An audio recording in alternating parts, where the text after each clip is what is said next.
the Supergirl movie featuring Mila Ocock, who's our actress in House of the Dragon, at least for the first season, right?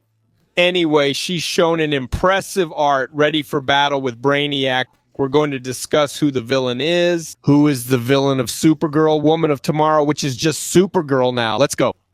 A Supergirl fan poster pits Supergirl against one of her more classic villains, Brainiac. Brainiac is that E.T., you know, that super intelligent alien. His whole thing is to be the smartest, to possess all knowledge of the universe. And what does he do? He shrinks the planets. He doesn't completely destroy them. He even destroys some, but he also keeps others, you know, in miniature form, shrinks them, puts them in a bottle. At least in one of the adaptations, right? And look at that. How interesting, huh?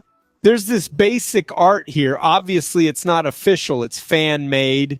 We've got Brainiac in the back, and we have Supergirl, who really looks like Mila Ocock. And we have here, the famous little bottle, right? The miniature here, which can be, for example, Krypton, right? There are adaptations that he keeps the knowledge of Krypton here. Now, what is the chance of having the villain Brainiac? What's the chance? Well, they're in the Supergirl story, you know, the classic one. What happens, right? In the story, she and Clark, you know, Superman anyway, they're like, before Krypton explodes, they're sent on his little ships to Earth, right? Kal-El, right? Kal-El, who I was remembering the name Kal-El, right? Anyway, Supergirl, Kal-El, anyway, are sent here to Earth. So what happens? My Krypton is bad, isn't it? It has to be improved. But anyway, they're sent on the ship to Earth. But what happens? Supergirl, that's Kara, right? Kara and Kal-El are sent to Earth. Kara, she's originally older than Kal-El, so her role is to take care of Kal-El. But what happens? There's a problem with her ship and she doesn't arrive.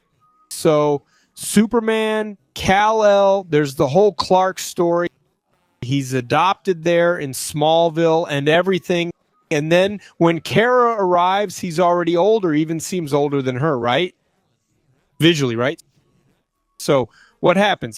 He doesn't need her anymore, does he? Let's say not in that way of caring, let's say. So she gets kind of lost. And I'll say more, when she arrives on Earth, what is she? She's in Superman's shadow, right? It's all about Superman, not her, right? She's half pissed off, half lost and all that. And then she starts traveling through space. And then who does she meet? She meets Ruti Mary. And this Ruti, what happens? She has her father murdered. And so what does she hire Supergirl for? To avenge her father.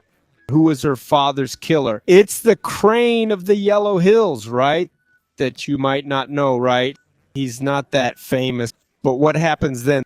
The big villain of the story is actually like, she's struggling with her feelings, with this hatred, right? With this search.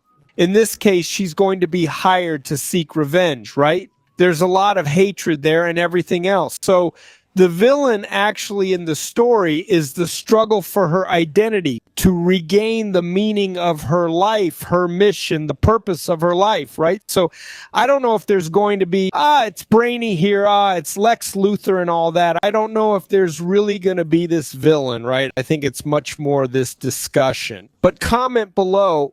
I want to hear from you. I believe that even the name change has to do with this issue of changing her pen, right? From replacing Supergirl, Woman of Tomorrow to just Supergirl. I think it has something to do with that, but comment below.